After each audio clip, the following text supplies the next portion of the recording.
China.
Ladies and gentlemen, boys and girls, children of all ages, the moment you've been waiting for.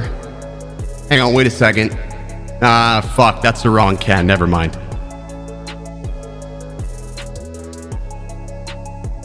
Welcome to Drone Brews. Whew. It is Wednesday, and it's a great Wednesday. We're going to be talking a little bit about the Mavic Air 2 after the whole week, what we think of it. I've got a special guest coming on the stream tonight. We've got booze. We've got fucking booze. We've actually got a good beer tonight. I don't know if it's actually good. It's Yingling, so that's good. It's the Golden Pilsner. It's been actually pretty solid. We also have shots. We're going to be doing shots tonight because we're celebrating. Whoop. We are celebrating. 26,000 subscribers. We're just shy. We're like 50 shy, but I'm sure we'll get there. So we're going to be taking shots because that is awesome. Way, way awesome. So we've got some Canadian whiskey. It's not the best whiskey. It's like the stuff that you clean toilets with. But let's start it off with a shot before we have beer. Is it beer before liquor sicker, or is it beer before liquor, you're in the clear? Liquor before beer, you're in the clear, right? Fuck it, whatever, we're doing it.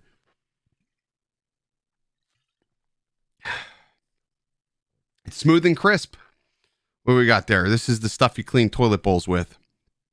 Yeah, I love it. Canadian Club, you can't beat this stuff. You can't beat it with a stick.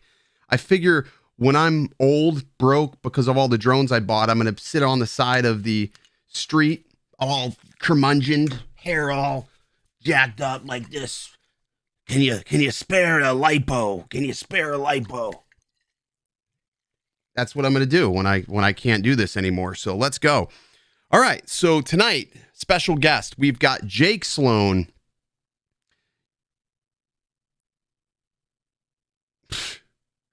We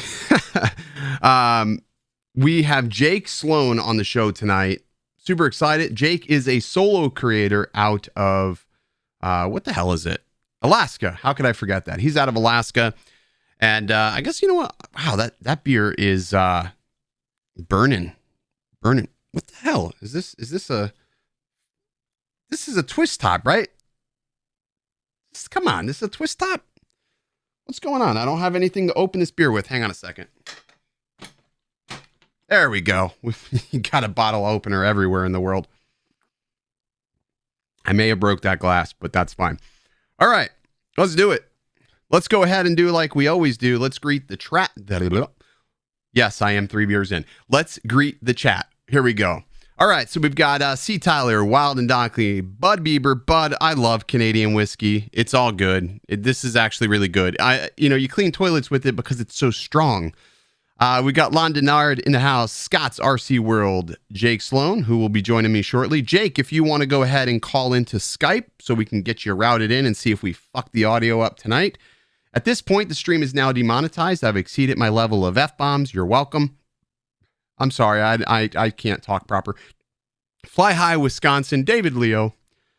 We got Antrice McCarroll, Chris Hope in the house, Al Diaz. There's Jake on cue. Hey, buddy. 1 second. Let me go ahead and pull up the interview scene. Everybody at this point is probably thinking to themselves, oh, God, here goes the audio, right? Here goes the audio. I have no... C.R. Darlington. I said your name. Are you happy now? C.R. Darlington. James Schaefer, old-ass man in the house, he says. James Schaefer. I think Cigars got you guys beat. He's a bit older. I don't know. There we go. All right. So there's that. Okie doke. Let's do this. I'm bringing you live. Jake, you ready? I'm ready. All right. Hopefully the audio. I don't know. Does it break? Does it break? Is it good? I don't hear a glitch. What? No way. Dude, and it actually sounds a little better than last night, I think. I don't know. And if it doesn't sound good, fuck it, because you know what? We still have the best audio out of everybody in the drone space, bar none. So that's all that matters. So that's awesome. We're just going to listen. I'm going to mute my mic. Jake, tell my audience a little bit about what you do, who you are, because some of you may not know who you are.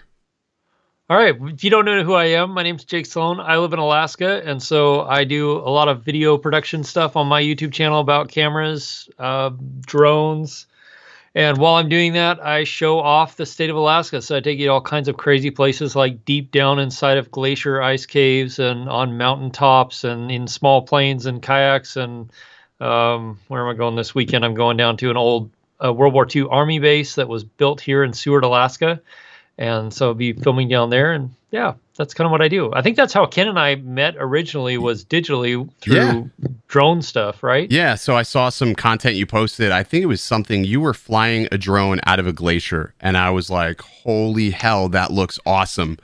And I said, where do you live? At first, I didn't know if you spoke English, because it looked like somewhere where that would be. So you were like, no, I'm in Alaska. And I was like, at the time, my job was supposed to send me to Alaska, but they actually, you know what happened with that? They did go, but they actually sent one of my colleagues. No. Yeah. And it was right around the time that everything sort of broke out with the virus and everything. So I sort of got screwed out of going, but that would have been an epic trip.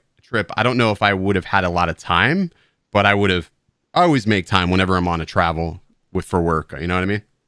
Oh yeah, absolutely. Especially if you're coming somewhere up here, you got to do something a little bit outside of just work stuff. So, one of the reasons why I chose you to come on the show tonight is because I feel like creatively we have very, very similar, taste as far as drones, gear, equipment goes. I know we do somewhat similar things. You're a creator that, it's just you. You're a one-man band production.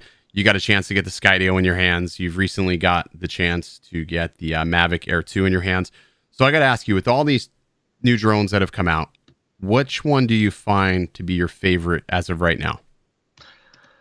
Oh, man, that's so hard to answer. I know, I'm putting you on the spot early.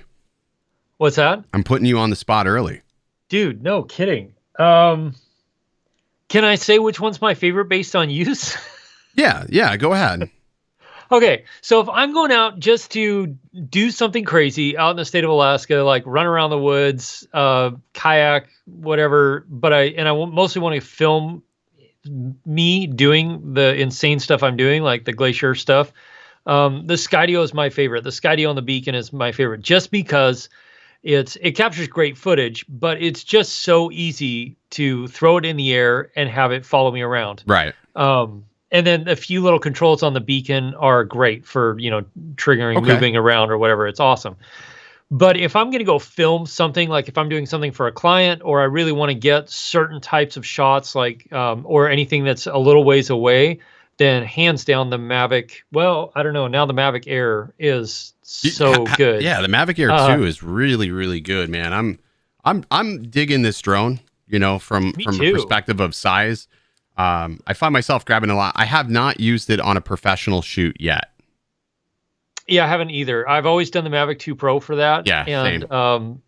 and I mean that drone has been awesome. It's been so solid and done so much work for me. It's been great. But the Mavic Air 2, man, when I took it out, at first I was like, I was really on the fence about keeping it. I was kind of like, yeah, I'll try it out. I'll put a couple videos together about it, and then I'll sell it to somebody or whatever. That's how And I then, was with mine. but then I took it down to Seward and was messing around with it, and I filmed. If you haven't seen my video, I compare the Mavic Air 2 to the Skydio on my channel, and I filmed this whole little action sequence intro just using the Mavic Air in this dense forest. And it blew me away. I mean, the footage blew me away. The photo quality is really, really good. If you're in decent lighting, if you get in really low light, it's not great. And it's so stable. I was out today flying at like 25-mile-an-hour winds, and it was like nothing. Yeah. I had no issue. I was flying next to guys flying an Inspire 2, and I guess you're in the perfect fighting state the wind for way it. more than I was. You're in the perfect state to fly a Skydio because you have, what is it, like a month or so of where there's no darkness, but then I guess you do have 30 days of darkness or something like that. Yes. I'm not all up on what happens out there in Alaska, but I know for the most part, you're not in a state where you're going to find yourself flying at night because you don't have cities and like metropolitan areas where there's all these bright, shiny lights like, the cities like where I'm at. I mean, we do have a metropolitan area. It's like 300,000 people. It's Anchorage. Okay. But big buildings, tall buildings? There's a few tall buildings that are like, they're not that tall. Okay. I mean, we have a lot of earthquakes too, so they don't build really tall buildings on purpose. But it's funny, when I got my Skydio, it was like, I think it was early January. And at that point we had like 50 minutes of usable daylight to go film anything in outside. It was just, we had the coldest winter on record we've had in 12 years. It was everything, but the Skydio handled it all. It's been fine. It's been miserably hot down here because, obviously Florida's just miserable like that. But we don't have earthquakes, but we don't have the scenery that you have. I think, after watching some of your videos, I'm going to add that to one of the spots where I definitely want to go travel this year, because you have the mountains, you have the water, you have icebergs, does that ever scare you going inside of those icebergs? Thinking that they could collapse? Inside of the glacier ice caves? Yeah. Yes. That's always a little bit scary because, and I know enough, I've mountaineered enough to know which ones are safe, relatively safe, and which ones are not, you should not go in.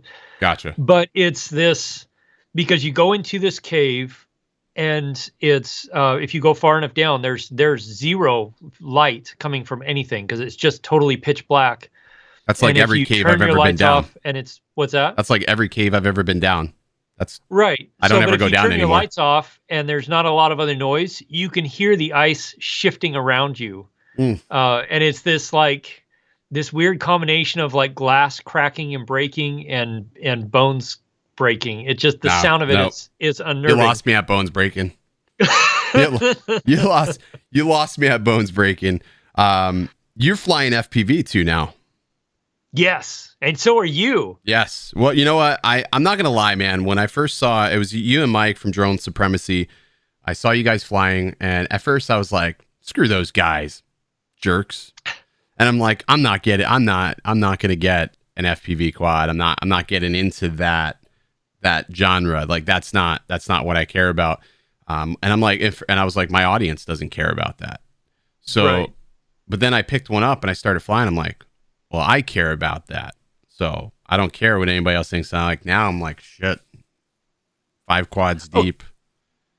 Was it when you started? And I mean, it takes a bit because it's definitely a skill set to learn to fly because it's all you and you're balancing on a basketball in a pool of water kind of thing. Yeah. But once you kind of got over that hump, was it way more fun than you thought it would be? Oh my God. Yeah. As soon as I figured it out and I got myself out of angle mode, and I started figuring out, I'm like, oh, okay, I can do so much more with acro. I'm like, holy shit, this is really fun. But it took me a while to get to that point because it wasn't fun because you kept crashing, in acro. And it's like, when somebody handed me the sticks, I didn't really understand. But I think what's happened is flying FPV has made me a better pilot. Well, I can't say too much better because I still crash shit. But it's made me a better pilot because I feel much more trusting in the quad. Like I'll put it in places where maybe before I might not do that, and I do a lot more risky things because I feel like you have a lot more headroom. I don't know if that makes sense. No, it totally makes sense. And I found the same, like when I was filming the action sequence with this thing in the woods, like I never would have done that It if looked I good hadn't been though. flying I saw FPV. that. Because yeah, it just, you get a sense of, you just get a sense of depth on what it looks like through a drone camera after you've done FPV for a bit. And it really does help make you a better drone pilot. I started in the house though. So I had a tiny hawk and I started flying around the house, and I told my wife, I said, it's indestructible. So she took a cereal box, and I'm flying, I'm beelining around. She took a cereal box and hit the son of a bitch as hard as she could. And I'm just like, I remember I pulled the goggles down. Like, what are you doing? And she's like, well, you said it was indestructible. And I said, not if you hit it with the cereal box. What the hell? Like, no. Had to buy a new drone. Like, and she like swatted out of the sky. Dude, she hit it hard. I heard it. It bounced off the floor. The camera was all like going gimp. Yeah, it was pretty bad, man. It was pretty bad. Well, so I started flying FPV I got into FPV. The whole reason was I wanted to be able to fly over and into the crevasse of a glacier, like the feeling of like you're sitting in a cockpit smooth and flowy. Flying. That was the whole reason I was like, there's like one shot in my head that I've wanted to get for forever, and I can't do it with any other drone. So I started doing it. Anyway, this winter when I started flying, my son and he bought a little FPV drone, and I got one, and then I have access to a gym at night. So I'd go down to this big, huge basketball gym, and he and I would just bomb around this gym through the basketball hoops and everything else. It was so much fun. And yeah, my son's going to be a way better pilot than I am in about a year and a half, because it's tough though. Like I try to get my goal right now is four packs a day. 4 packs a day. That's like my goal but it's been much more than that. But 4 packs a day is what I'm trying to burn just to try to, keep going on. But I think, the reality is, like when I first started this, I thought you just buy a controller, you get the quad, you get some goggles, and you're good to go. But that's not all you need. Oh man. That's not all you need. Which sort of sucks. It is so much different than going with a store-bought drone. Even if you get a pre-built drone from an FPV drone company, like there's just so much more involved in getting up and flying than there is like this. I pull it out of the box, and 2 minutes later I'm ready to fly. That was pretty impressed with that. Sans the software update that I had to do. I think the Mavic Air 2 was probably the fastest drone I've ever set up, and it just flies. Like, I know people are like, oh, it only has a single IMU and a single compass. And there's been speculation on my crash that, it had a lot to do with that. But then I go back to the same spot and it's fine. So I don't know if it being having lighten out had anything to do with it. I can't imagine it would. But sans that crash, I've really, really liked this. I love it. Yeah, I've noticed a couple, like, it seems a little slower to pick up GPS satellites than the Mavic Pro. It is slower. But I think it's as stable, or maybe more stable, as far as holding its position when I get it up in the air. It doesn't like the wind, though. I've noticed it does struggle a little bit more than the Mavic 2 Pro in the wind. But I guess, from the size, that's to really be expected. But even though it struggles in the wind, what I don't notice is that, like, remember the Mavic Air, the original, you would get like a little bit of like wobble to the gimbal. I don't really see that wobble in the gimbal as prominent on this particular drone. Yeah, I don't either. I feel like they've done some work on the gimbal, maybe the motors or something. Yeah. They're sized better as to the size of the camera. Because my Mavic Pro, like if I'm in sport mode, it'll bottom out, as it tips over, it'll go hit its breaking point and drop down. But then when I go to stop that motion, like the gimbal will say stuck down and it'll get a little bump at the end. Mm-hmm. Whereas this thing, it'll do that drop down bit because it's bottoming, or the gimbal's hitting its range of motion. But then at the end of the run, it doesn't do that same little like snap thing back at the end, which is pretty sweet because I love filming in sport. It's pretty smooth though. It's really smooth. I mean, I feel like it's plenty fast. I've just been popping it into HDR, 4K, 24 frames per second, HDR, and I just let it rip. And what I notice is it's actually really smooth in HDR. I don't know how it's doing it, but I don't notice any of that like stutter. Like some cameras, I'll get stutter in 24 frames per second if I'm filming in auto, and people always argue with me as to why I film 24, but you know, that's my personal taste. What frame rate do you film in? 24. Do you man. 24? There's All right. nothing else. High five, Jake. 24, exactly. You know, and I've been meaning to do, you know, a video on frame rates for drones because there's a lot of confusion with that. And, you know, I think the biggest reason that I film with 24 frames per second on a drone is so I can get that motion blur. Yeah. Especially around traffic. Yeah, I film everything. The only time I'll film in higher frame rates, like 30 or 60 or whatever, is if I know that I'm going to want to slow the shot down in post for some reason. But at least DJI is 23.96. Yes. Because I've seen a lot of drones like my Evo. If I pull the files off the Evo 2, it's not 23.96. And that does matter because you will get stutter if you do not interpret that footage as 23.96. I don't know why that is, but go figure. Well, it's losing, you know, whatever, not a frame wherever. Yeah, it's like a half a frame or something. Yeah, half a frame, and it gets that jerk in there. 4K 60 is really good. When I can, I like to film 4K 60, drop it in a 24p timeline because I think that smooths things out too, and it looks absolutely awesome. But you know, that's just me. Yeah, I do. I like that. Especially if you know you've got a real limited like range of flight that you can fly, but you want to get like those orbiting kind of parallax shots. I love doing those in 60 because then you can grab a couple of seconds of it and stretch it to be, you know, 4, 5, 6 It's a little bit more forgiven when you film 60 frames per second. So you've had the Mavic Air 2 for now. What would you say, about a week? Yep. Okay, so let's play a little game here. Tell me 5 things you love about the Mavic Air 2. I love the 4K 60. I love the HDR. It's so good. I love the size. To me, it's super quiet. I agree. It's got to be the quietest DJI drone I've heard so far. So I really, really like that. And the flight time is awesome. Pretty damn good. Yeah. So what are the things that you don't like about the Mavic Air 2?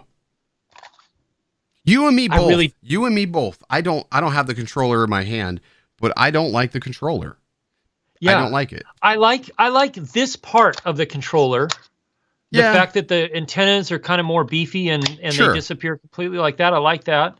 I like having the phone out front because it makes it easy to see and track the drone and glance. I wish the phone holder was just a little bit wider because I've actually had to switch my case. I used to use a UAG case. Yeah. And I actually had to switch the case to a Moment case. I had another one. What the hell? I had a Pataka case on there, and I cracked my screen because it fell. But now I'm using the Moment case, and this fits fine. But like a heavy case, like if you have an OtterBox or something like that, that's not going to work. And the other thing is, it tends to hit the buttons, and it shuts my phone off. Which I'm like, all right, who the freak? I mean, like. Sometimes I don't really think like they think about how they design. I'm waiting for the day that we get a phone that has no buttons on the sides and it's just, you know, on the screen or something. I don't know. Yeah. That would be so. Yeah, that's my biggest pet peeve is that you got this. This is such a nice small drone, and then you have a controller that's as big as the drone almost. It's just so. Yeah. And I don't like it. Or do you fly pinching or do you fly just I'm a pincher. I can't thumb because like I don't feel like I'm getting precise control. But something I've noticed with that controller is it is a bit easier to pinch. The wheel is okay, but if I can just get the sticks a little bit, like I want taller sticks. I'm gonna probably buy like taller sticks for it because I mean they're just not tall enough. And I mean I like tall sticks. Yeah. Yeah, if you just fly like this, I think they're fine. But as soon as you want to do that, it's just not big enough. But I have the same problem with, like with the Evo, like the sticks are too short and I can't really pinch as well. I mean, I do it, but it's not comfortable and you can't replace those. So at least DJI is giving you like, they fuck you with geofencing and they say, well, hey, you can remove the sticks. That's a great trade-off. You know, that's a trade-off. That's a trade-off. You're geofence, but we're going to give you removable sticks. That's something you can fix. So Yeah, the geofencing, that's the only thing that really, like, anytime DJI comes with a new drone, I'm just like, "Oh, do I really wanna, like, go through all that?" 'Cause I can get clearance sure. anywhere I gotta go Do, fly, I do can you get even have clearance. problems to fly out there? Because I feel like, in the land of beyond out there in Alaska, you probably don't run into geofencing very often. I could be So wrong. most places you don't, but there are a lot of places, especially around Anchorage, because Okay. we've got 4 controlled airports Oh, in the wow. space of, like, 6 miles. Our airspace is really, really weird because you've got an international airport, which is the 5th busiest cargo airport in the world, and then you've got a big military base, Air Force base, and then you've got a smaller controlled airfield for small planes, and then a smaller controlled seaplane base that are all Yeah, you got a lot smashed of right together. seaplanes. So you know, it's interesting for sure. But for the most part, like I can go through Lance or go through the system and get clearances to fly whatever I need to fly, wherever I need to fly. But sometimes getting DJI to unlock the drone after I've gotten clearance can be the most infuriating thing I ever. agree. Or if I've gotten a long-term clearance, like, I've been cleared for 3 months of flying at this one location, like it's just it's a pain in the neck. Yeah, I've had to do the long-term clearance for certain places just because I'm very time conscious. Like I want to unload my gear. I want to zip through a house or get through something. And if I'm in a development that I know I'm going to be filming multiple houses, I just want to go. The last thing I want to sit there and do is play around with geofence unlocking and everything. So hopefully, maybe eventually that will get better. I don't know if they will ever fully lax that, but I think it's something that needs to have some refinement. I think, dare I say, I think we'll see that change once remote I ID agree. comes into Because why place. why do you need the geofence? They're gonna know who we are. You know what I mean? Right. Everything's going to be broadcast, recorded, and Now, out there. now I wonder how So, that will affect FPV, or if they're just gonna be like, well, not much we could do about those guys because you really can't. I mean, what can you really do? oh, I mean, you I can't. know. How are you gonna stop it? And that's the thing. That's the one thing I really hate about, well, not the only thing, but one of the things I really hate about remote ID, the way it's written now, is that it's really going to kill any innovation that comes through things Sure. like FPV, because you just can't do it as it has been I mean, I proposed. guess the only saving grace is if you can't, and it's going to be a limited. How often do you really fly an FPV drone more than 500 feet? Really? You? Oh, Often. okay. I don't. My stuff like in the city here, it fail safes because of Oh yeah, that's Yeah. true. So I mean, like for urban situations, I'm not going very far. I'm pretty Yeah. content keeping it, maybe 1,000 feet sometimes at the max before something fail safes. So, but for the That's most true. part, it's When okay. I'm flying in the city, I'm staying really close because I'm in a park or something like that. Right. But Right. when I Right. go out and I'm flying like out in the wild, Oh, then I'll sure. fly up to Sure. about a mile. I really haven't gone further than a mile yet. What you're using DJI FPV? Yeah, How you liking that so far? I really like it. I think if I were going to jump into it now, I would definitely do the goggles and camera system. Okay. But I think I'd stay with a different controller. The controller is really, really nice, but there are some controllers on the market that are a little smaller, and just I think I'd go that direction. Yeah, so I have the Tyrannus series. I've got two Tyrannuses, and they're a little bit wider than. Yeah, So I feel like I have the FPV system. I haven't set it up on a quad yet. I'm working on that, but the controller's smaller. Like I feel like it's a little bit more ergonomical for me, but the yeah, switches are a little weird. Like I don't feel like it's as convenient. Like if I want to kill it, I can't just yeah. kill it quickly. You know what I mean? I feel like it's a little bit more of a grab. So I'll have to play with that a little bit more. But I hope more companies come out with digital equipment for FPV. Because I would hate to see, like, I was hoping Fat Shark would have did something better, but they didn't. They had frostbite and Yeah, it didn't work. they really tried, but I think they tried to go too fast. Like they were Yeah. trying to get it out too soon rather than taking the time to develop a module that would have just gone in there. One of their goggles would have been, if they'd have done that, I think they would have Yeah. had a whole different response. So hang on a second. Let me address something. JJR says 1 week later, are you serious? Yeah, I'm fucking dead serious. And if you don't like it, you're on the wrong channel, buddy. Somebody educate this joker who the fuck channel this is. Okay? All right, back to the show. So the question is, how many times have you been able to fly in 1 week? Like in my case, since I got the drone, I've probably flown this thing at least once or twice a day. A lot. Today I took it out. I've been testing some ND filters on it. Nice. From Freewell, which I think they're far, far better and superior than the ones that came with this, because DJI did give us some ND filters. They're ND16, a 64, and I think something, it's a long... Like it's 256 or something? It's like something... I don't do like long exposure photography. I don't have waterfalls or anything like that, or like I'm not going to do like traffic. Like I guess you could use it for waves or traffic or something like that, which is okay. I mean, it is nice that they did give us ND filters, but when I'm filming in 4K 60, I need like an ND8. An ND8 is what I would want. And the polarization filters are really nice too. So they did give me some filters. And the nice thing about it is they did include a UV filter. So the UV filter actually fixes what I think is one of the biggest flaws with this, is because this does not have a UV filter on here. Right out of the gate, there's no UV filter. So yeah, there's nothing on there. There's nothing on there. So even though didn't the original I guess no, not. no. The original Air did not have a UV filter as well. It was the same thing. It was just a little ring, right? Yeah, it was just a little ring. So, I mean, now that I have that, it works. And I guess it depends on what time of day you film at, whether or not you're going to use an ND16. I just don't ever find myself really using that. I don't know. Yeah, that's just me. I use ND16s a lot during the day. It's ND8 or ND16 is usually where I end up, but yeah, I mean, there was only one time I used an ND32, and I was in Vegas. It was the Mavic 2 Zoom, and it was just like the desert is super bright.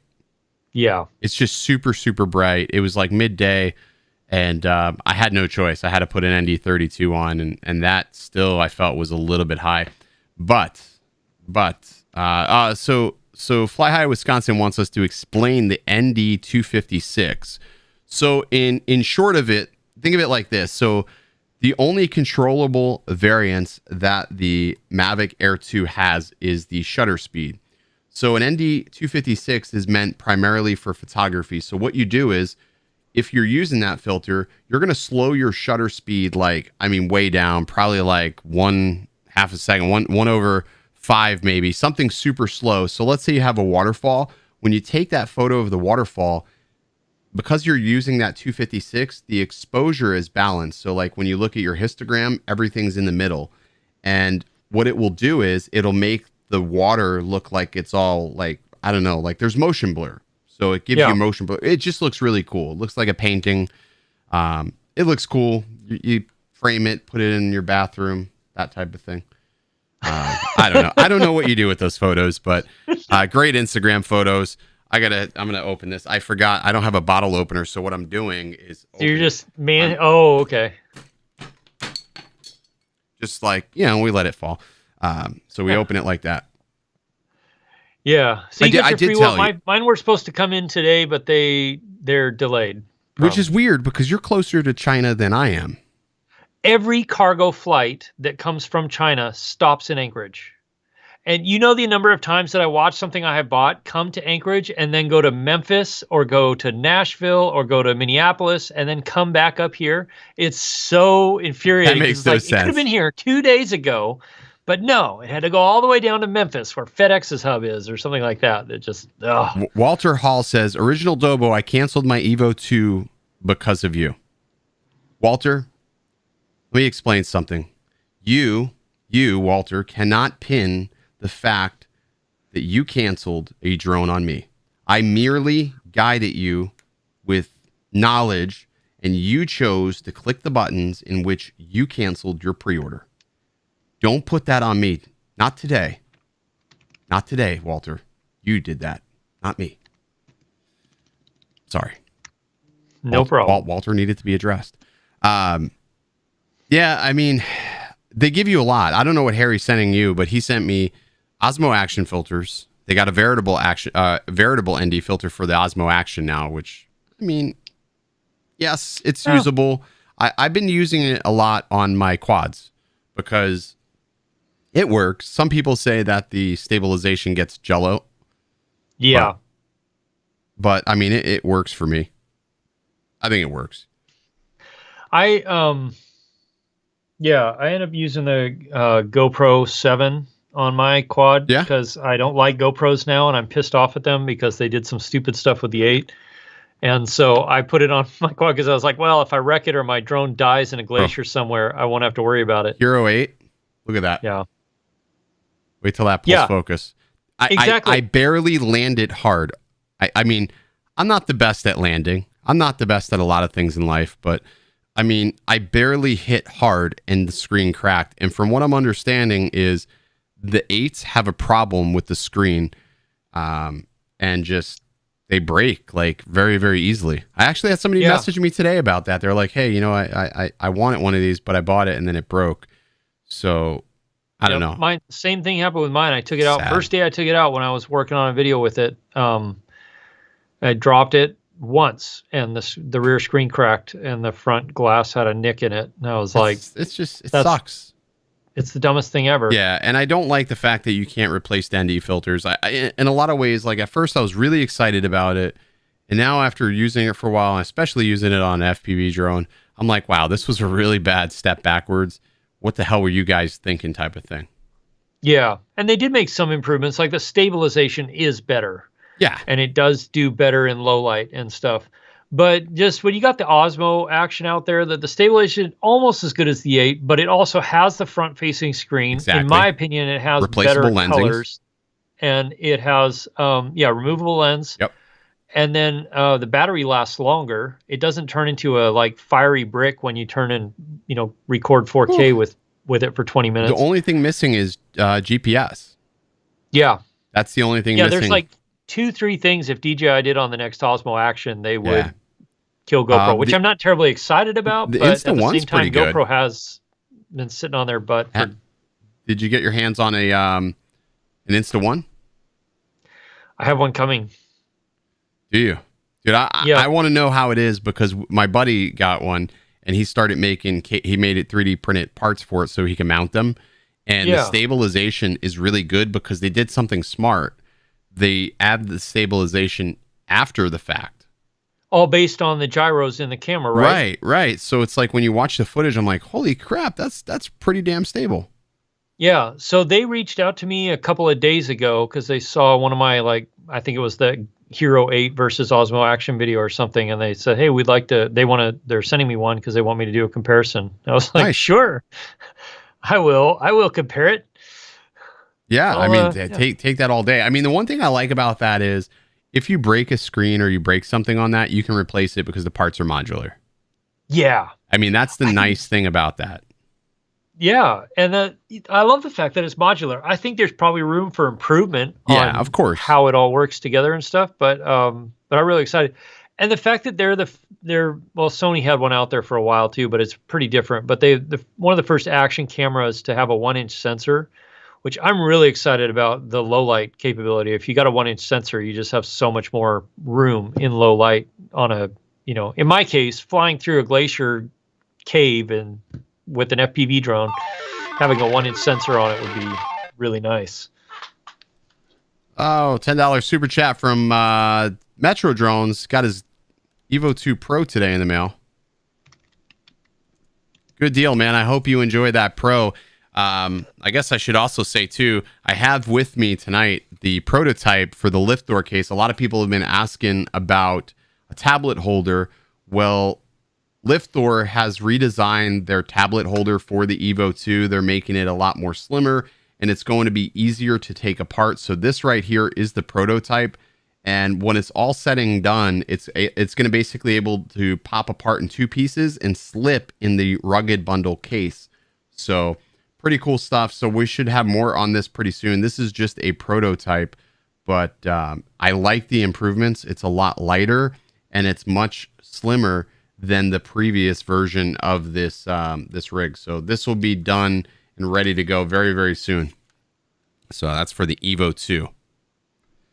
Let's see. Let's jump in the chat here. Hey, Ken, did you see Billy's vid on the Evo 2 Pro and his remarks about how unstable it was? I need to take a fucking shot before I answer that question. Did you watch that video? Yes. I'm really hit or miss on the Evo. Like I see videos where people are just screaming its praises, and then other videos where people are like, "This is the worst ever." I'm impartial because I've been using the Evo. You know, I've been flying Autel for a while. Yeah. And the biggest thing is that the flight characteristics are not DJI. DJI has a very refined sense of flight. It's a refined sense of flight, but that's not to say that Evo isn't refined. It's just different. It is a very heavy drone. If you compare the two between like a Mavic Air 2 and the Evo 2, it's night and day as far as size and weight. So it's just different. You know, it's different strokes for different folks. I think, you know, he flies very fast. Like that's his style. You said that you fly in sport mode as well. And my light just died, but that's fine. Both lights died. Well, we're going to carry on. Anyways, you know, he flies very fast. That's his style. That's always been his style. Right. Win, lose, or draw, he's going to go balls to the wall at an object. My style of flight is more slow and steady, I guess. I don't know how to put it any other way, but it's slow and steady. So everybody flies different. So if it doesn't work for him, it doesn't work for him, but it doesn't mean it won't work for somebody else. So that's my take on that. So we'll take another shot. That's what I love about YouTube commenters. There is no potential for anything else. Right. It's either YouTube is so you're either here or you're there. Like there's no, like you can be in between. You can fly it all and just like whatever, you know, you can like it all or you're not. I don't know. People take things too far to the extreme when they don't like something. Well, that's the thing. Like, there's a lot of love and hate for the Skydio. Like, I love the Skydio. It works really well for me in certain situations, but there's not every situation where it's going to be the perfect drone. I love the DJI drones. There's some situations where they are hands down way better than any other drone there are. But I'm with you there because there was a point where I thought that the Skydio wasn't for me. And then I got the Skydio again, and I'm filming it on the skateboard. I'm like, shit, this is cool. This is fun. I don't trust. You know, I definitely didn't trust the Evo's tracking capability with that because there was times where I'm like, oh, it's hitting that tree. It didn't, but it could have. Same thing, you know, like the Skydio. I mean, that thing would go between power lines, and I mean, could have wrecked, but it didn't wreck. I've never had, you know, bad experiences with it tracking. Yeah, never. Well, when I did the comparison with this, like, I literally put the Skydio in the air, grabbed the beacon, put it in my pocket, and then just ran through the woods. Yeah, and the Skydio tracked me all the way through. That beacon is very, very clutch. I like the beacon. I think it's smart. I mean, I've had it lose signal in the woods at times. Like, you know, it depends. It's sort of situational. Yeah. It definitely is situational. I mean, it's situational, you know, to my taste. Like, it's situational. Like, you know, I don't know. I've had it sometimes it loses GPS entirely and it goes to visual tracking. It goes immediately to visual tracking, which it's not bad, but then I notice like it doesn't get as aggressive. I'm hoping they push out an update that allows you to dial it in, like let it follow you closer, let it be a little bit more daring. You know, because when I watched that video back of like when they first demoed it and they were showing the wire cam, we'll call it, or whatever that dolly cam that they have in the app, I couldn't get it to do certain things because it wouldn't fly through those options. You know, like it wouldn't fly through the paths that I wanted it to do. So I felt like that was a little misleading. But if they let us do that, then life's good. I'm going to be cool. Yeah, I think if they, and they are going to continue. That drone is going to keep evolving for probably a year or two at least, which is exciting. The fact that it can evolve so much, but it just. Yeah, the only time I had it lose visual tracking on me was when I ran through a couple of trees that were literally like 2.5 feet apart. Yeah, and it needs a meter around it really to anyway. It does. It stopped there and then it lost me because I was buried in the woods somewhere. I sometimes wish you can see what it sees. Like they let you access that data so you can sort of have a better understanding of what the drone sees, so you know how to like put it in good positions that it's going to do well. You know what I mean? Like, yeah, because if you don't really understand what the drone sees, how do you know what's going to be a feasible situation? Because we just automatically expect, because we bought something, it's going to do X, Y, and Z. In marketing 101, that's not how it works. When they market something, they always, they do take after take after take until they get the exact result that they want. And they can do that because they have an unlimited supply of Skydios to make it seem like whatever. Oh yeah. Yeah. When I filmed the opening sequence of that video, like we ran those things. Each one of those things was at least 5 or 6 times of running through it before we got the shot. Like, not that we were doing anything different, but just getting the shot lined up, framing him up right, and getting it all to be smooth. Like, it took 5 or 6 times every time to really get it to work exactly the way we wanted. Yeah. And that is like one of the reasons why, like, a lot of people were like, well, how come you're not using the Skydio professionally? And it was mainly because of the gimbal, like the jerkiness with the gimbal. If it got too close to an object, all of a sudden it like shoo to the right, and I'm like, that doesn't look too appealing. So I mean, I don't know. I've been using the Evo 2 Pro a lot for my client work just because it's like it's ready to go. And I don't like, if I'm going shoot to shoot, 2 batteries can definitely make it the full day for me. So I don't have to like go home, charge. The other thing too is my Mavic 2 batteries are swelling again. So, and they just replaced them. These are like 4 months old now, and now they're swelling again. And like, I really don't want to have to buy them, but I think I'm within the charge cycles that DJI will give me another set of batteries. It's just the hassle of waiting for them now. That's crazy. Dude, of course, I'm in a way different climate than you, so my batteries don't ever get as hot as yours do, but I've never had a battery swell on me. I've made it a point to rip the batteries out of the drone as soon as I touch down. If I know I'm done, I'm ripping the battery out of the drone, and I'm usually putting it in my bag, because my thing is like I always carry a backpack on me no matter what when I'm filming a house. So I take that bag and bring it in the house because I don't want to put it in the car because I'm afraid that heat's, it's super hot. I'm afraid that heat will cause further damage or swelling to the battery. So I don't know. I don't know what the right answer is. Some people say heat doesn't have an effect on batteries, but I beg to differ, because it only happens after you fly. So what else would cause that? Yeah, I mean, that's when their max discharge and all that is building up as heat in the batteries. I've started storing my batteries at a lesser capacity as well, like 50% as of now, just trying to prolong it. Like if I'm not going to use my Mavic batteries, I'm running them down.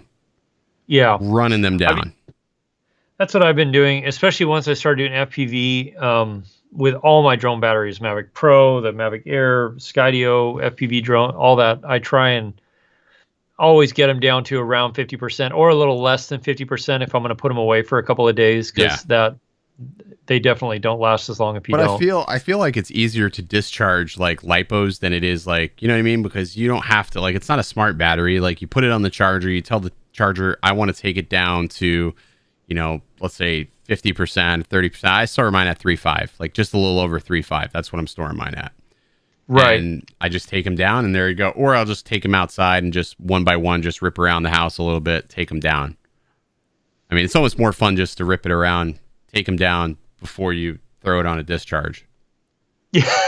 I've literally had the Skydio hovering in my house for 10 minutes to get the battery down to 50. It'll take off in your house? Yeah, I mean, I got one room that's big enough for it to get up, and then it just sits there, and I just let it hover. But it's way faster than like turning the drone on and just letting it sit there for 2 hours. Really, that's crazy. I could never get it to take off in the house. Now I did get it to take off outside, and I was able to fly through my house out the front door. But yeah, it's weird. The takeoff, it requires a lot more space for takeoff than it does for flight. It does. You gotta. The first time I did it, like I didn't read the owner's manual. I took off in the front yard, and I have like a power line right out in front of the house, and it took off towards the power line, and I was like, "Holy crap, it's gonna hit!" And then it stopped, and I didn't realize that the obstacle avoidance is not enabled during takeoff. I didn't know that. Oh. I didn't like if you read the owner's manual, it says that, so that's why it needs that space. So I was like, shit, I'm gonna wreck this thing. It's gonna fall in the street. After that point, I just always made sure I had a good like clear line of sight. You know, like there was no trees or obstructions that would potentially knock it out of the air. Yeah, that's interesting because I took it off in the woods a bunch the other day, and it would take off. I mean, I was in a I don't know why it needs to take area. off so far though. Like, why the hell's it got to go so far? Why can't it like take off, just launch to like, let's say 3 feet? Right. What's wrong with taking off at 3 feet and then figuring it out from there? So I would definitely like to see some takeoff improvements, or at least a little bit more manual control when it comes to taking off, because man, that like is the most, like I would say the biggest hindrance, like when I go on a hike or something, is that if I don't have enough room, then you're basically screwed. Yeah. Or enough light. And that's the biggest downside of the Skydio. That you just can't fly it if it's not enough light. I agree. But I mean, I would never fly it at night though. I would not trust it to fly at night. Yeah. Just knowing, you know, the components within it, that it would be a disaster. It would be an absolute disaster if you flew that at night. I'm almost thinking like this at night probably is not a good idea either. Just because, I don't know, like I was getting a lot of low light warnings when I went to take off the other night, and I don't know. But you know what's funny though? This will fly higher than my Mavic in the city. What you mean altitude wise? Yeah, altitude wise, this will fly higher. I can get over the building, so that SunTrust building in Tampa with the Mavic 2 Pro. You know, both of these are both up to date as far as the fly safe areas. I'm able to take off and fly over the SunTrust building with this, but I can't fly over the SunTrust building with the Mavic 2 Pro. Oh, weird. That's so weird. Makes no sense. That is weird. I used to be able to, and then they updated the fly safe app, and now I can't take off and go over the city. That's wow. But you know what can go over the building? The fucking Evo, Billy Kyle. The fucking Evo. But, you know, I guess, you know, when you're capable of flying many things, it's not that hard to do. Yeah. Like an FPV drone. Yeah. Or just Vortex anything. Labs wants to know what our favorite drone is to fly right now. Honestly, Vortex Labs, right now, my favorite drone to fly is my FPV drone that I built. It is so much freaking fun. I'm going to probably say, I don't know. It's a toss-up. Mavic Air 2 would be my favorite consumer drone right now, just because I can throw it in the bag and take it wherever. I don't have a problem with the way it flies. Once again, he's like, it flies like a brick. It flies like a brick. But the Mavic Air 2 flies like a brick? That's what he said. No, the Evo. He says the Evo flies. Oh, okay. I don't know. I've not had it fly like a brick. I've been pretty much okay with it. But again, there you go. I would say this is the favorite drone that I would take with me, like wherever, just because you can throw it in a backpack and it's good to go. But I'm going to say my Slam is probably my favorite drone to fly. I built a Xylo Slam, and it's super fast. I think it hits like 75, 80. And it's just really floaty, like really, really floaty. Huh. Did you 75 or 80? That's fast, dude. It's fast. It's freaking fast. We had the GPS on it, and it cooks. It cooks. I think I've hit 70 before. I don't think I've hit faster than 70 yet. We had Mike had a drone out there the other day. He can hit. He won't do it, but he can hit about like 110, I think, with it. It's a 6S though, so. I mean, okay, yeah. I mean, it's got a lot of scoot, so I mean, it can rock. Man, yeah. I'm pretty happy with 60, 70. Billy, I hate to inform you, but you're definitely in the wrong crowd for that. Like most of my audience, I mean, they fly them, so they know. I mean, again, in sport mode, maybe mine drifts, but I don't really ever fly in sport mode, so I don't have that issue. Plus, I'm manually controlling it. The part of a deal as a pilot is to control the drone. So my advice is maybe learn how to fly. How about that?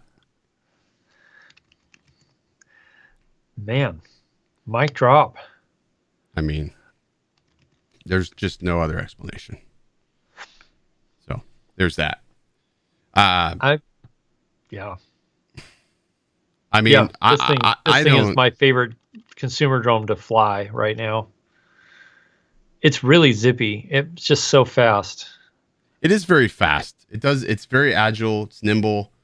Like I said, even despite the one little issue that I had with it, I'm still okay with it. Like, you know what I mean? Like, that was totally my fault for, taking off when it didn't have satellites. And it only happened that one time and never happened again. And I went back to the same spot. What was crazy, though, is 2 Mavics were doing the same thing. Neither one of them would get satellites. So, I mean, unless if it just was one of those things, there could have been something blocking. I don't know.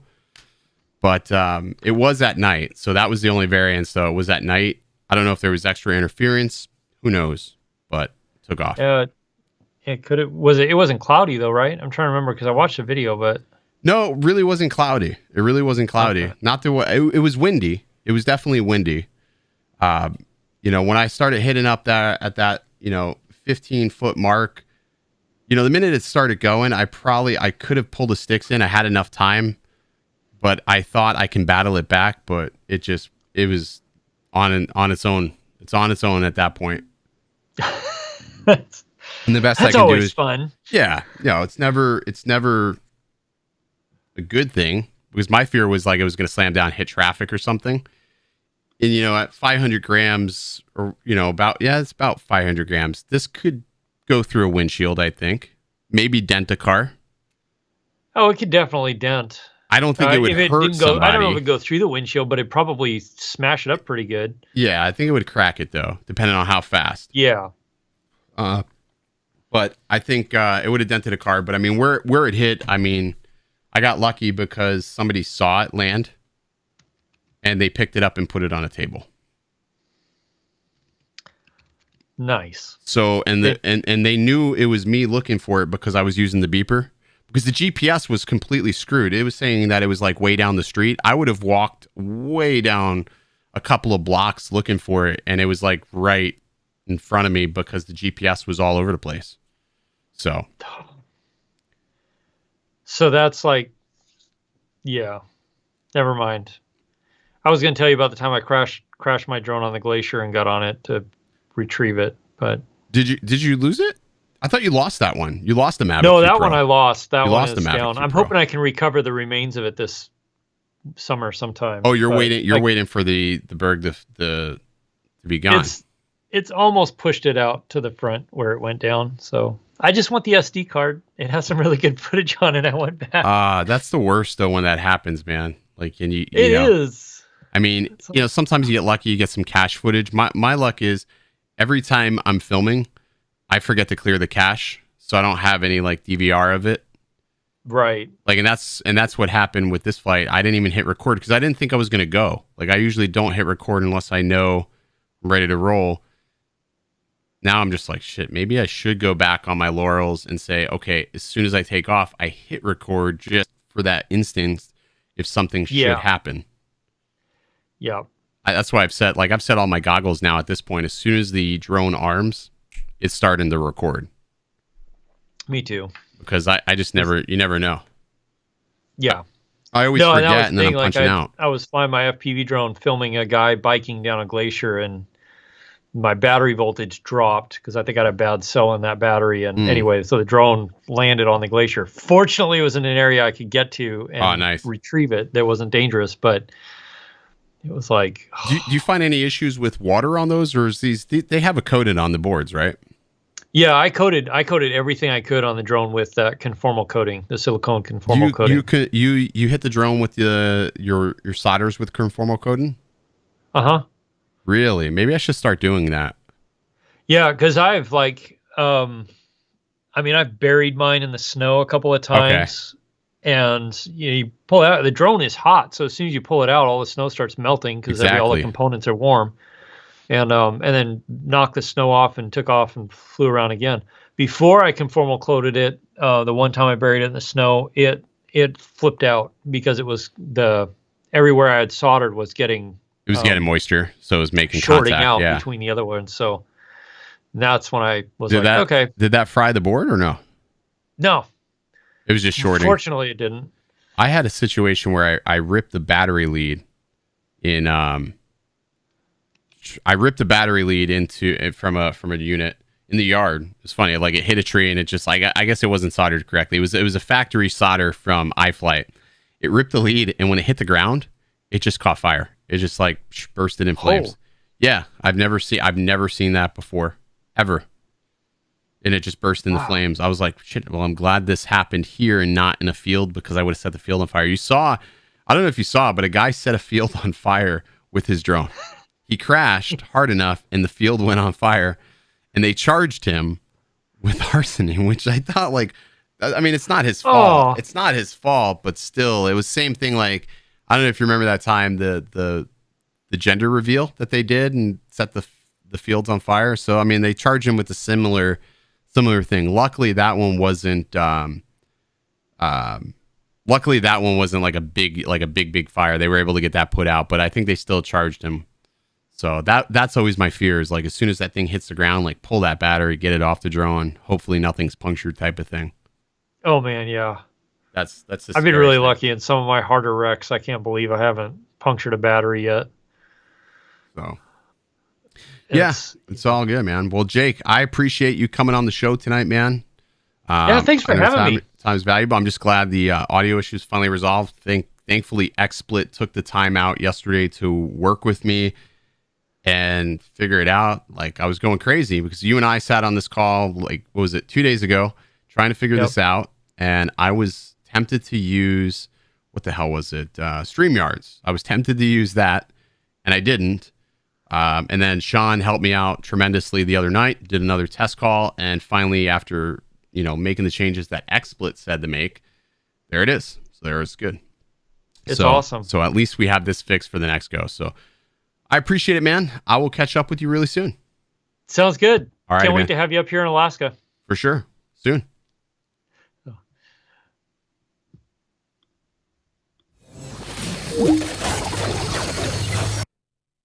Alrighty, Jake Sloan. Now I can direct my attention to a 22-year-old punk in the chat. Bill, anytime you're feeling froggy, you want to leap off that lily pad and hop on here to debate me on this, because God forbid you can't fly in a perfect condition. God forbid you fly anything other than a DJI drone. I mean, God forbid, Billy Kyle, you fly anything other than a fucking Mavic. I mean, it would probably snow in Florida. I may have to check the weather when you decide to successfully, because it may just snow in Florida. But if you feel like it, you want to jump into Skype, because obviously it works. God forbid we fucked your audio all up. We know how that would go. Have at it. Have at it. Since you're on a crusade, a fly straight crusade, you let me know.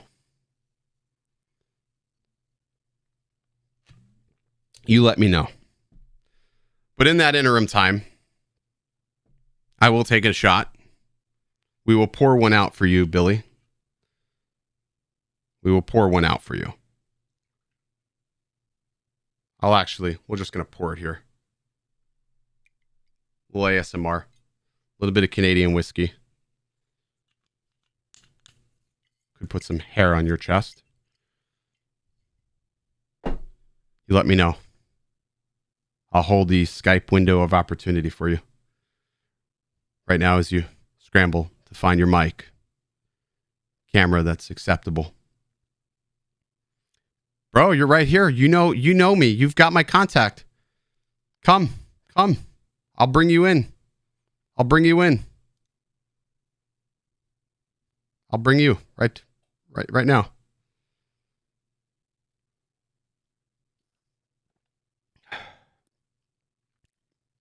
All right, we're calling him.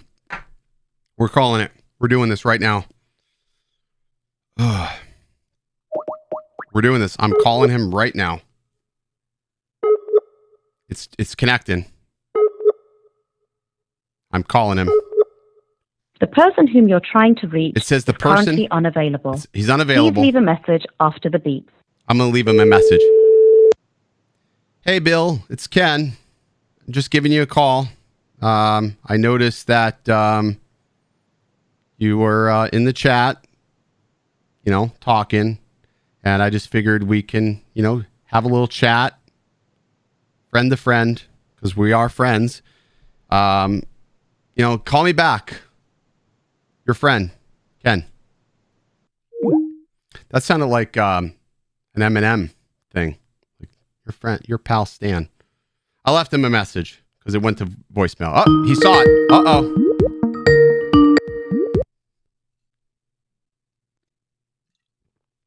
Oh, for God's sakes. All right. So we're doing this.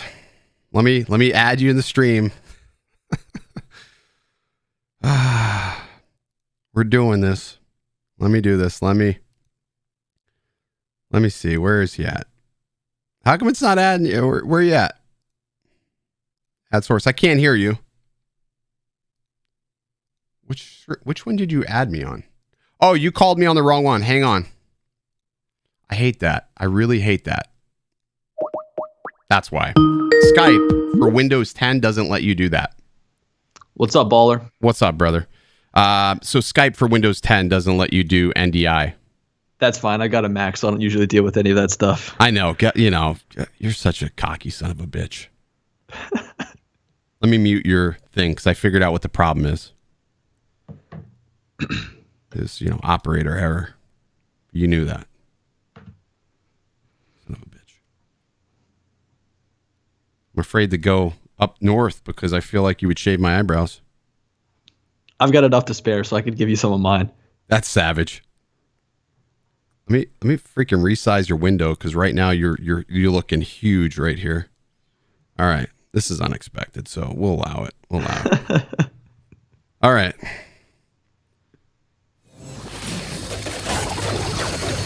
All right, so I guess we're still streaming. 10:05. Usually we're off, but here it is. All right, so let's talk about this. So you have had a bad experience with the Evo. No. Not a bad Look, experience. It's not a bad like experience. Shit? It's not a bad experience. Okay. Elaborate. It's a great drone because of obviously the flight time. It's obviously got such a good camera. Like you think about both the 8K, like it's kind of weird when they come out with a lower end version of a drone and a higher end version of the drone, like the 8K and the Pro. And for some reason, like the lower end version actually is like attracting, right? Like even when the Zoom came out, like the Zoom against the Pro for the Mavic 2 line is great. But when you think about it, like it's just not that enticing to go with the lower end model. But for some reason, Auto was able to make it so enticing to go with the lower end drone. Quad Bayer, man. Quad Bayer, though. I mean, that's what makes it so affordable and attractive. But it's the same sensor as the Mavic 2 Air. Yeah, exactly. And it's like it offers so many good things, but when it comes down to it, how can you say that when you fly in a certain mode that it doesn't fly properly? Like that's a huge. You're talking specifically ludicrous though. Yeah, ludicrous mode, and also it's like even when you're in some of the what is it? Is it normal mode, standard mode, or whatever it is? I don't know. They call it fuckboy mode because it doesn't go but 22 miles per hour. Yeah, that's like my biggest gripe. Like even when you go that slow, sure you can get a smooth shot, but it looks like you're standing still. I mean, dependent upon what you're filming.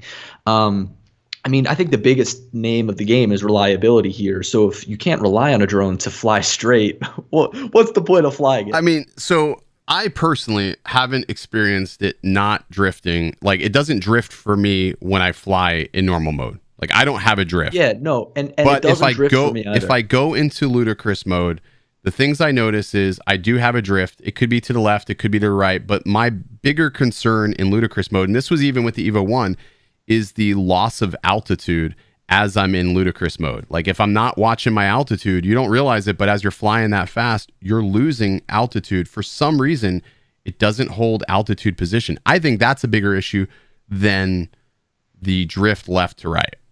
Well, I feel like I could easily compensate with a drop in altitude by just increasing the altitude. But when you have a drone that literally takes the frame and will shoot over potentially 45 to 90 degrees, it just totally ruins your shot. Now, the point that I brought up is like if you're shooting the skyline, well, okay, you've got plenty of times to do it over and over and over again. Right, but if you're working with a client or a boat, like you were chasing a boat, and I saw the fucked up footage.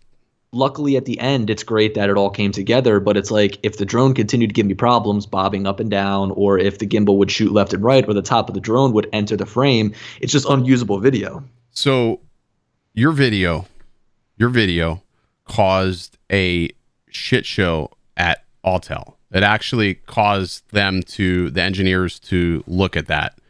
And they asked a couple of their beta testers if they were experiencing this issue, which some of the beta testers said yes. My question was, why the fuck did anybody think that was okay? Like, why did that ever pass QA? But more so, my Evo 1 has always drifted. I guess, you know, what the deal is, like, when you fly an Evo, you just, like, you fly something for so long, and you're just like, that's just a normal characteristic of a drone. As to where you've flown DJI. You remember, I sold my DJI drones for Autel, and that's all I was rocking for like the longest time. So I made it okay. So whereas I'm okay with something, somebody else who's coming from something different may not be okay with that. And obviously when you have a limited time frame, like, you know, real estate, it doesn't matter because we're filming a stationary object, but you could have a train, you can have whatever. And, you know, I get that. I'm just, I bust your balls though. You're like my little brother. Imagine, like, look, I don't think you're going to use any low-end drone for like cinematography. No. You know, but I'm just saying, imagine you're put in a situation where you're working with a director and, oh, you've got this 8K drone. It's great. You bring the Evo on set and it's like you're continuing to do it over and over again because you can't get that shot. I flew my Inspire 2 today for the first time in months. And, dude, it flies so smooth. That's why I was busting on you because you're like, oh, it's so heavy. Well, so is the Inspire. The Inspire's heavy, but that thing flies. Yeah, bro, but my dick is heavy and I still walk straight. I mean, you compensate. Come on, bro. You just compensate. Like you just okay, so you can try and compensate. You can try and compensate all you want for a drone veering to the left, and I tried to do that, but the drone would just then veer to the right. You of all people, you specifically, and I'll call you out specifically on this because you fly like a fucking nut. You're batshit crazy when you fly. Nobody in this sphere flies sport mode for cinematic shit except for you. I swear to Christ, I've seen your feed. Like, especially when we were filming, that what was it, Kings Park psychiatric ward. I mean, you were buzzing shit at 60 miles an hour, and I'm just like, why? But I mean, that's your style. You know what I mean? Well, regardless, when you think about the different flight modes, I mean, even if you're just flying around, I mean, ludicrous mode and sport mode, they're great for flipping it in and saying, all right, I got to get over there really fast. So let me put in sport mode and get over there.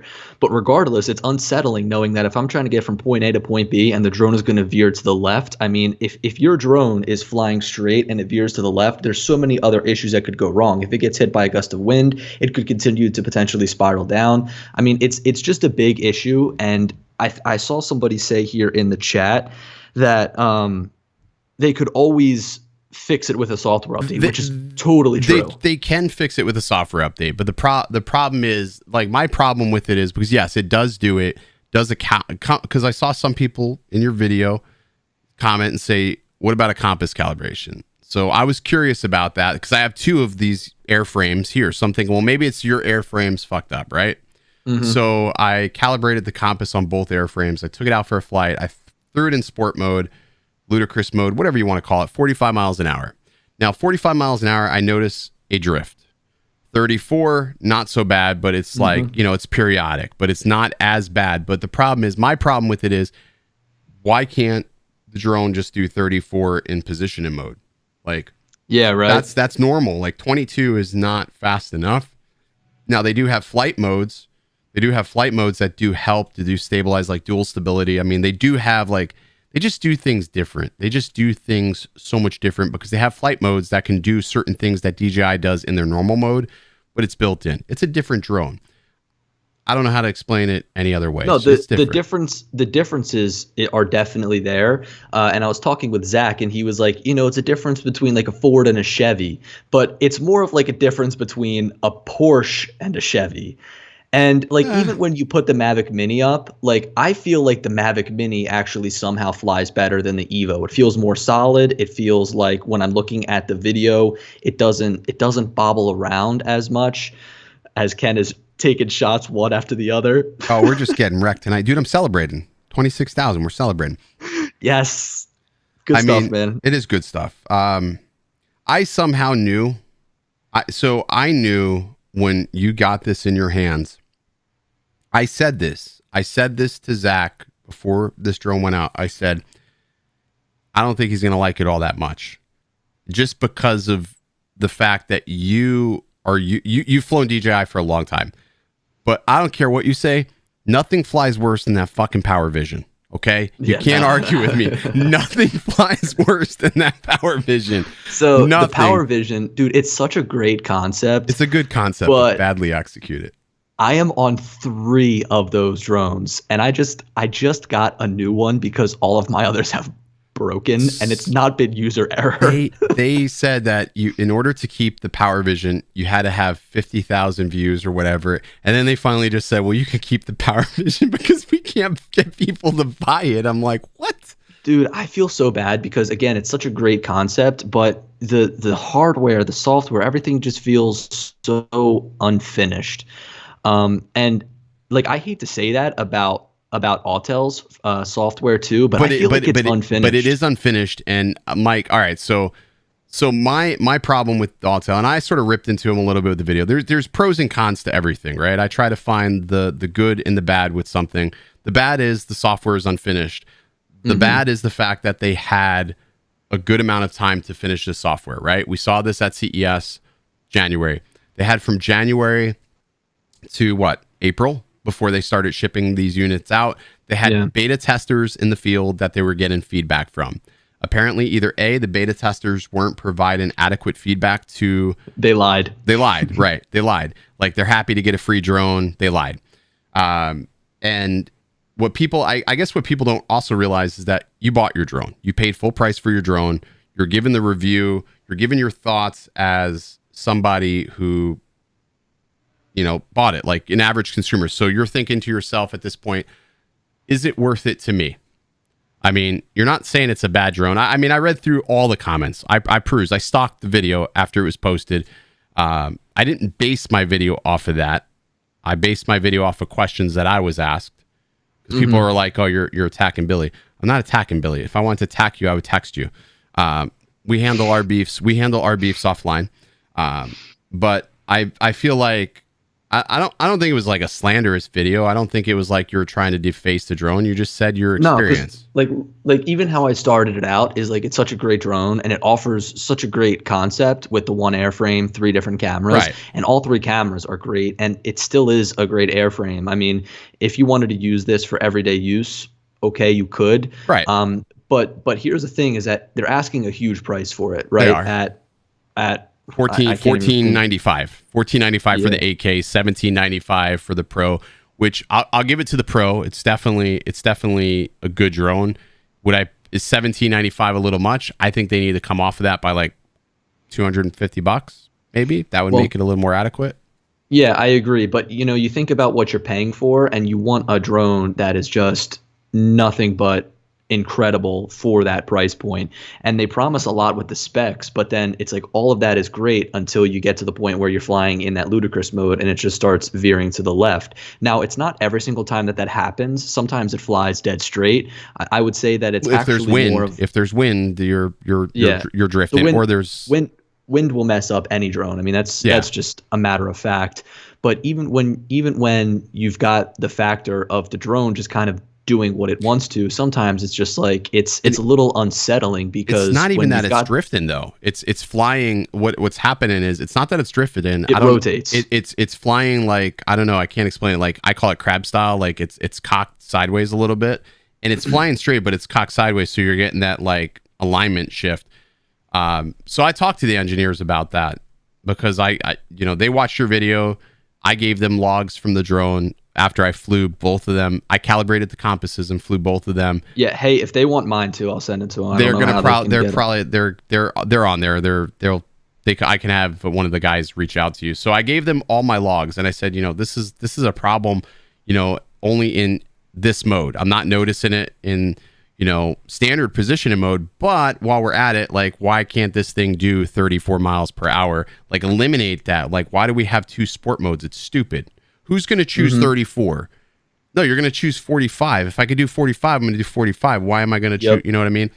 So, and why when I go to ludicrous mode do I have to then switch over to 45? Like, it doesn't remember I want to stay in 45. It's like 3 taps to get to. Yeah. Well, my gripe is I have to go through the menu for it. Like, I do like my DJI drones for the fact that I can flip it to sport mode from a switch. Like, give me a shortcut in that little slider bar where I can tap it and say, okay, you're in ludicrous mode. I don't want to agree. I know I'm choosing this mode. Just give it to me. Like, so I think the problem is, like, they just don't have anybody telling it to them straight. So, when you did that, I mean, you sort of fixed some shit. Like, if you're buying the drone now, like, the good news is they're aware of that. I mean, their engineers are pretty, like, their CEO is like, he flipped out. Like, I'm not going to lie. They flip out. They're like, why is this not flipped out at you, like, mad? Because he doesn't think like that. He thinks like, why did this make it past QA type of thing? So that's where their head went. It's totally understandable. And I think that you're right. And anybody would agree that once you fly a DJI drone, it spoils you. You go to anything else. I mean, DJIs just fly so much better. And it's not loving one brand or the other, because they all kind of have their shtick. Like, Autel is kind of like, you buy our drone, you can do whatever you want with it, no force firmware updates. And hey, we've also got like great flight time. We've got this really great system that's one airframe with 3 different cameras. But then when you get a DJI drone and it flies so great, that's all you really have to care about. When I was talking about reliability, right? It's like, even though it might only happen 25 to 30% of the time, like, would you buy a car if they said, well, look, no. You can drive on the highway, but 25% of the time it might veer into the left lane. Right. It's got to work 100% of the time. But I think the important thing to determine, like, again, like, you're going to have people that don't like DJI. And I know there's this massive misconception with people that they somehow still, even though I've said it 100 times, Autel is a Chinese company, they still believe that they're an American company. I know. I can't believe that.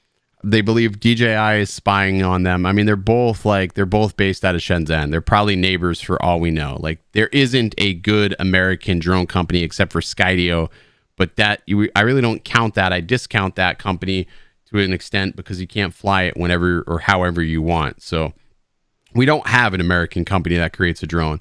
I know, it's a shame. And Parrot, Parrot's sort of, they're not producing anything consumer related. And Unique, again, Unique is, I don't know if they're Chinese or not. I think Unique is based out of like Taiwan or something like that. They're something foreign.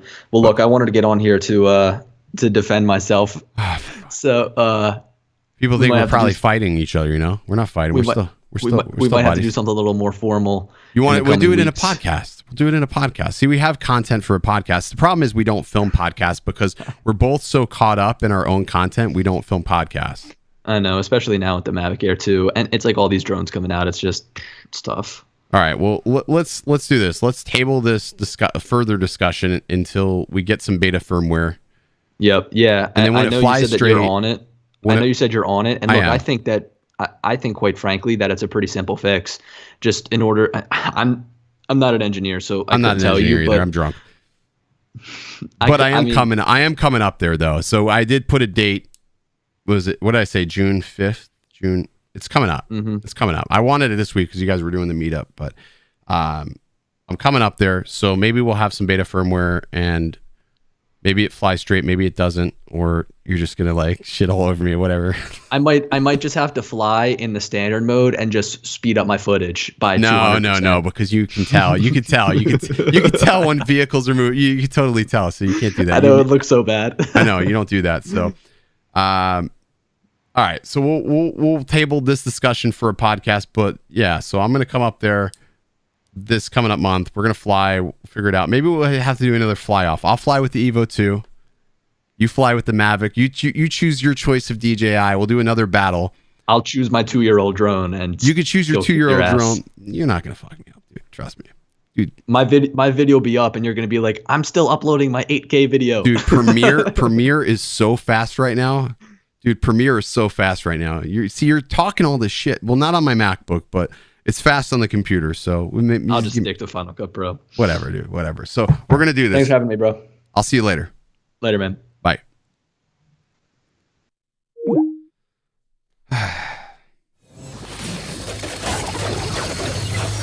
Are you guys happy that he derailed the show? You happy? That's why I tell you. You don't say his name in the chat. It's like Candyman. If you say it 3 times, spin around in a mirror, he's there. It's like Bloody Mary. You don't say his name. But you guys just keep saying it. You keep saying it, and then there he is. You happy? You happy? I hope you're all happy, because we've now streamed to 1023, and we're going to have one more shot. Let's take a look at the sub count here, because I think we're almost at 26,000. We're 34 subscribers away from 26,000. I could easily keep this stream going, because as the shots go, I mean, it's going to get more interesting. So I think the only way to settle this battle is the fact that I have to fly to Philadelphia. We have to battle. I will use my Evo 2 Pro. He can use his 2-year-old drone or whatever drone he wants to do, and we battle. We battle it out in the air. That's the only logical reasoning behind this all. There it is. Son of a bitch. Hope you guys are happy. You guys had just ruined. You take everything, you 180, 160, you break things. God. That's it. Loser takes shots. No, loser buys dinner. No, we can't, because you can't see that.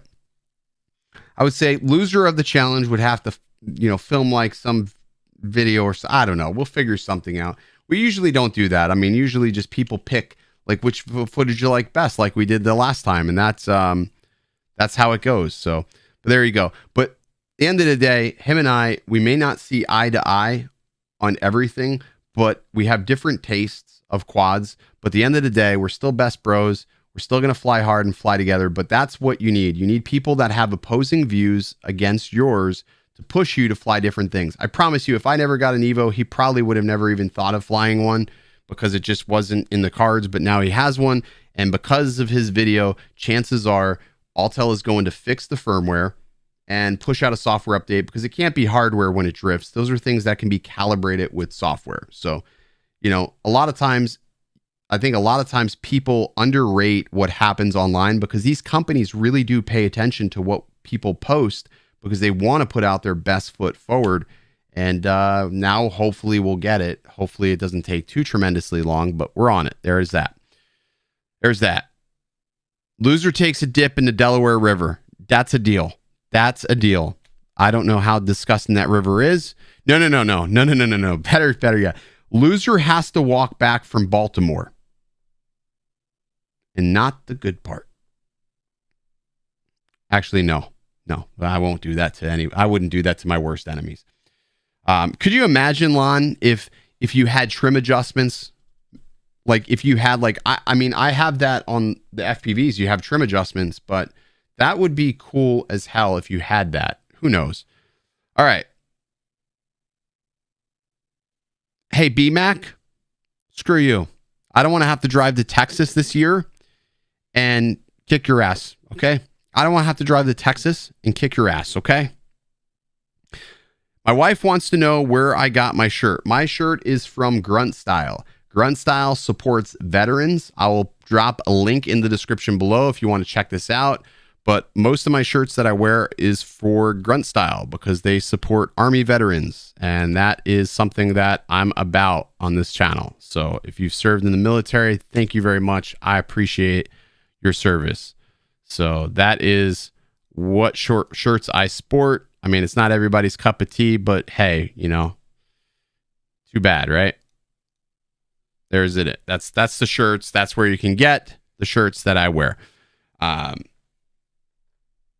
BMAC, I love you, bro. BMAC, I absolutely love you, dude. make you buy me dinner or something. I don't know. I've had enough shots for Texas. That's right, Bob Casey. All right. So let's do one more shot for all my veterans in the chat here, because you guys deserve it. We're going to pour one out for you guys. We're going to pour one out for you guys, whether you serve the Air Force, Army, Navy, Marines. Hurrah. Because I know my boy Zach, ex-Marine, we're going to drink one big one for you. This is shot. I don't even know. Like, tomorrow's going to be a very, very strange day at work. All right, ladies and gentlemen, we are 36 subscribers away from trap. You got a micro penis shirt for yourself. Hey, Kurt Phillips, go fuck yourself. I only got to pull out enough to beat you, pussy.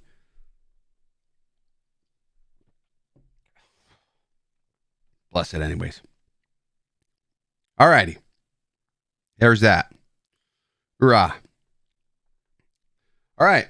So this was a hell of a show tonight. Surprise guest. And ever been drunk in a firefight? It's an drunk. I've not. I am drunk. Joseph, man, I'm glad you got your Mavic Air 2, dude. I'm glad we were able to that aftertaste. It'll get you. I'm glad we were able to get that Mavic Air 2 for you. Again, like I said, this is a very, very capable quad. If you guys are interested in a Mavic Air 2, the links are in the description, blah, blah, blah, blah, blah. People tend to believe like, I get paid for this. I don't. I really don't. I can't wait to show you my bank account. It's so far in the fucking negative right now. It's unbelievable, but that's okay. Viva la drone. I need more subscribers. Help a brother out. Jeep Dodge RC Bike Life. My advice to you is you make interesting content. People come, they watch, they subscribe, rinse and repeat. All that good jazz. All that good jazz. People will come, they will watch. Bob Casey says he ran 3 batteries through his Mavic Air 2 today, and the distance is the question. I don't really see a problem with the distance, but again, I'm not like running it out miles and miles and miles, right? I'm like maybe 1.5 miles is good for me. I don't really run it out very far. I did get it out 16,000 feet, but I had to get it out at 400 feet. So 400 feet was the target to be able to get it to where I need it to get it. So, but like 400 feet is not sustainable. You know what I mean? Like nobody's going to fly their drone successfully at 400 feet. Eagle's Eye, thank you so much, man. I appreciate you. And I appreciate your service, man. 100%, dude. I mean that. Seriously. I can't wait till all this Corona shit. Damn it. Why'd I say that? But I can't wait till all this Corona shit. I said it again. Fuck it. Whatever. I can't wait till it's done, because this is what we're going to do. So if you're in Florida or you're near Florida or whatever, once they give us the green light to have an event with more people, we're going to have, I'm going to call it the Sunset Drone Fest.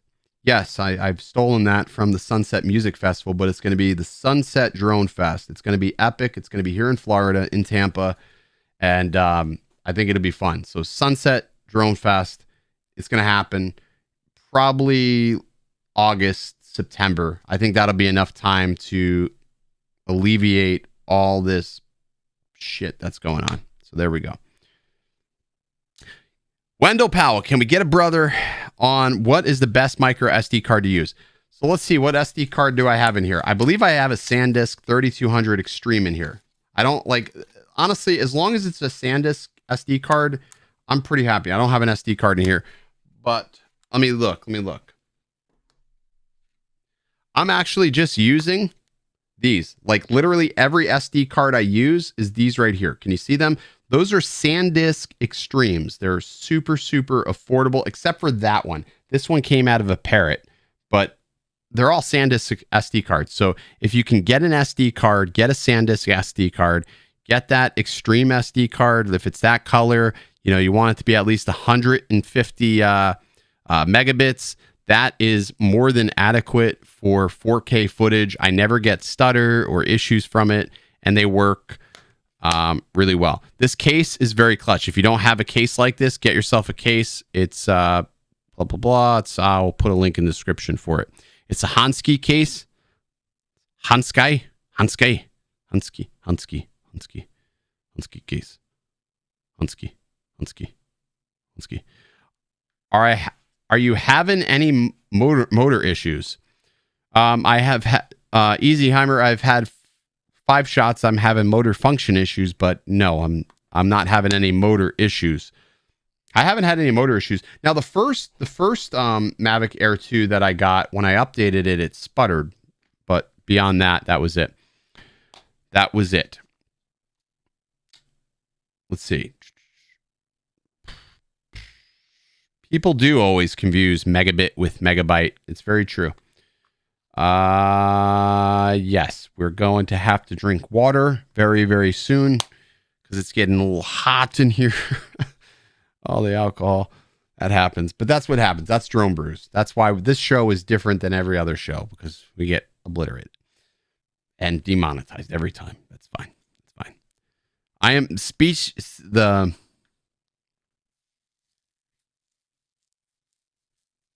Yes. The speech issues are occurring. It is happening. We've had too much to drink. Yes. Sensor calibration, please. I'm not calibrating sensors this evening because that would be a disaster. But we'll do a video on that. We will calibrate. But I haven't had any problems with it. I'm afraid to calibrate anything at this point. Use a straw. We will not use a straw. I'm afraid to calibrate any of the sensors on this drone because this little guy right here is flying so good. She's a beauty. So tiny, small, unknowing. 6 pounds, 8 ounces, not knowing a thing. Like baby Jesus. Mavic form. You know, you just like, you baptize it because you dunk it and then you kiss its head. Now it's ready for flight. Okay. After that, we've now baptized the drone. Right now, I've dropped probably 40 more viewers because they're like, what's going on? He just kissed a drone. He baptized it. It's, it's getting crazy. GPC does make a great SD card case. I just found that these cases right here from Hansky was just super affordable. They were cheap. They were like $8.99 for this case. How could I go wrong with this case? How could you go wrong with this case? I'll tell you what. Yes, we're going to do an ND filter comparison. I've got the Freewell filters on the shelf way back there. They're on the shelf. I'm sorry, what? What? Yes, we're going to do a comparison. We're going to do a comparison of the Freewell filters. If you made it this late, if you made it to the game this late, fuck guys, you guys are killing me. If you made it to the game this late, oh, you got a little bit left here. You know, it's like you can't run the tank empty. You know, let's see what the count is here. We're just all about that count right there. Holy shit. 27 to 26. 27 to 26. Can you believe it? Jeep Dodge, did he just fucking mention V-Copter in my chat? We're not ever talking about the V-Copter, Jeep. We're never talking about the V-Copter ever. It's never, ever getting shipped. China. Ever. It's stuck there. It's stuck. Never. It's never coming. V-Copter is dead. It's dead. DJI will put out a V-Copter before V-Copter ever launches.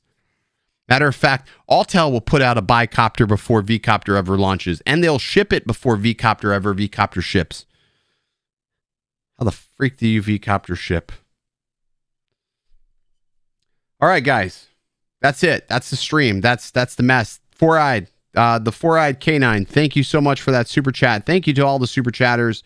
Thank you to everybody that stuck through this long. We're at 10:37. We've been streaming for 1 hour and 37 minutes. Thank you to Jake Sloan for coming on. Thank you for Billy Kyle for coming on to ruin the show. I'm joking. He didn't ruin the show. I ruined the show again. Thank you to 51 Drones for stopping by. Kelly Shores from Ready Stead Drone from stopping by. I've had too many V-copters to drink.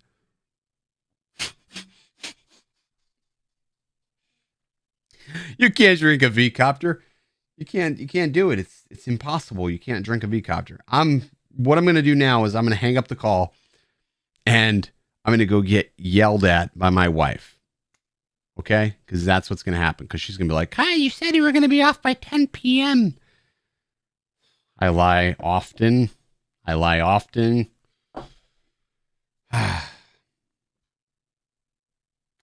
a good night, guys. It's a good night. This is why you will never find another show like this. Now, I think there's only one thing to sing. Let's sing our sponsors thing. All right, who wants to sing it? Who knows the theme song? I know the theme song. I don't have the cup. I don't need headphones. We're going to go get a cup. Let me go get the cup. Because I feel like we have to sing the theme song. So I'm going to go get the cup. And then we're going to sing the theme song together.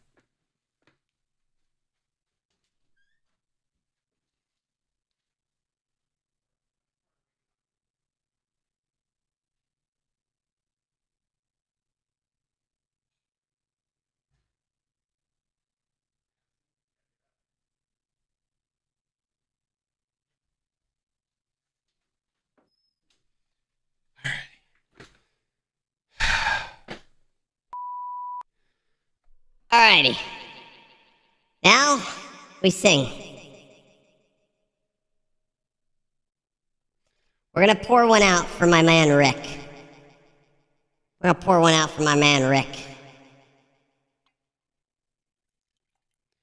And then we're gonna sing 26,000 subscribers because you know what? On this channel, we just don't give a shit. The best part of waking up is a Drone Valley Cup.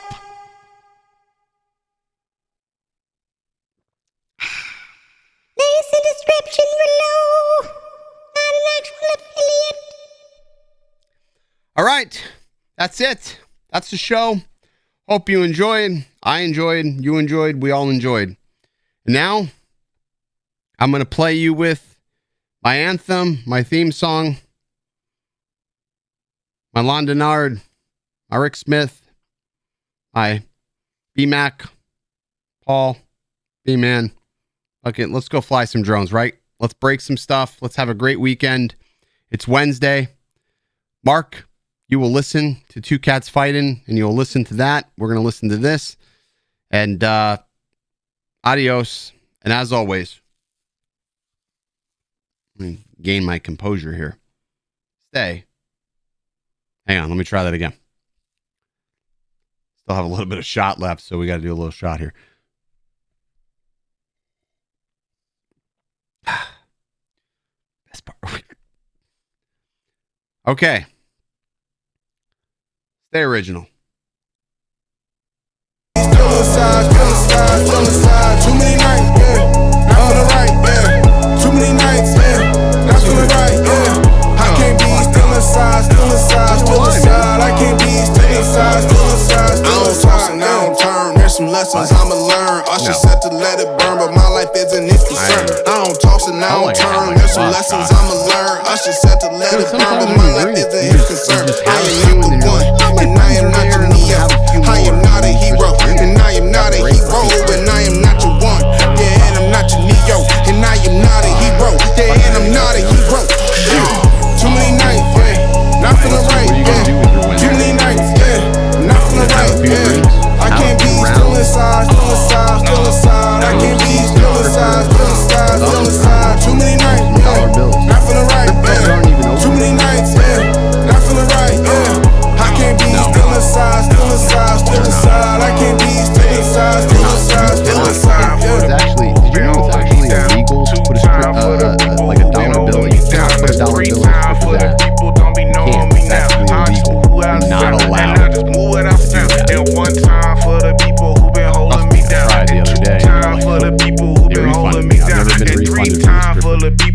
see him around. I just been moving around. I just been moving around. Yeah. Cannot believe it. Cannot believe it. Yeah. I'll react if I have to. Put some things in the past too, and don't let them distract you. But react if you have to. We're going. Go put dollar bills. I'll react if I had to. Put some things in the past too, and don't let them distract you. I realize react that if you have to. sometimes this channel is not for React everybody. if you It's not have to, everybody's yeah. cup of tea. Don't know the time, yeah. Just know that I'm, one of a kind, yeah. What's on your mind, yeah. Well, hard to find, yeah. Beautiful mind, yeah.